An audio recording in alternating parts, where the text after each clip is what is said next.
আসসালামু আলাইকুম। আজকে আমরা খুবই সুন্দর একটা কনসেপ্ট সম্পর্কে জানবো। সেটা হচ্ছে, তোমরা কি জানো যে চাঁদের আকর্ষণ বিকর্ষণের কারণে পৃথিবীতে জোয়ার ভাটা হয়? তো কিভাবে হয় সেটা আজকে দেখি।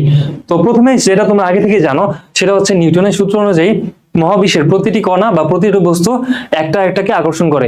এই আকর্ষণ বলটাকে আমরা অভিকর্ষ বা মহাকর্ষ বিভিন্ন নামে জেনে থাকি, তাই না? আচ্ছা দেখো, এই যে চাঁদ আর পৃথিবী, চাঁদ কি করে? পৃথিবীকে টানতেছে, একই সাথে পৃথিবীও চাঁদকে আকর্ষণ করতেছে বা টানতেছে, মানে আকর্ষণ বলের মাধ্যমে একটা একটাকে টানতেছে, তাই তো? আচ্ছা দেখো, পৃথিবী এই যে চাঁদকে যে টানতেছে, এই জন্য কি চাঁদ পৃথিবীর চারদিক দিয়ে একটা কক্ষপথে পরিভ্রমণ করতেছে বা ঘুরতেছে পৃথিবীকে কেন্দ্র করে। আবার দেখো, পৃথিবী যখন চাঁদকে টানতেছে, একই সাথে চাঁদও কি পৃথিবীকে টানতেছে। এখন এই যে আমি যে চিত্রটা আঁকছি এখানে, এটা ধরো হচ্ছে পৃথিবী, হ্যাঁ, আর উপরের যে আমরা নীল কালির মানে কালি দিয়ে কিছু একটা বোঝানোর চেষ্টা করছি, এটা হচ্ছে পানি। ধরলাম পৃথিবীর চারদিকে পানি ভাবে ছড়ানো ছিটানো আছে, ঠিক আছে?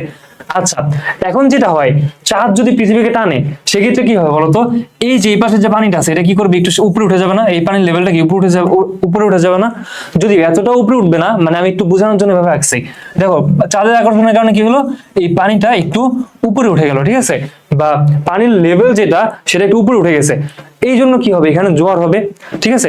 একই সাথে একটা জিনিস মনে রাখবা, এই দিকে যদি তোমার পানির লেভেলটা উপরে উঠে যায়, একই সাথে উল্টা দিকেও পানির লেভেলটা কিছুটা উপরে উঠে যাবে, ঠিক আছে?